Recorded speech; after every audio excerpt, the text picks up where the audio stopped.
हो जंगलवा बैठ गेलन शिवा गुरु आसनी लगाई के बैठ गेलन आसनी लगाई के सब शिष्या बैठ गेल भुइया में हमरा लागे बड़ी डर हो जंगलवा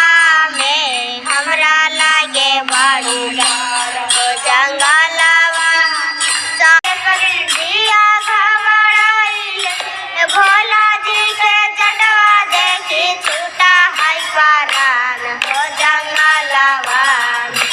हमरा लागे बड़ी डर हो जंगलवा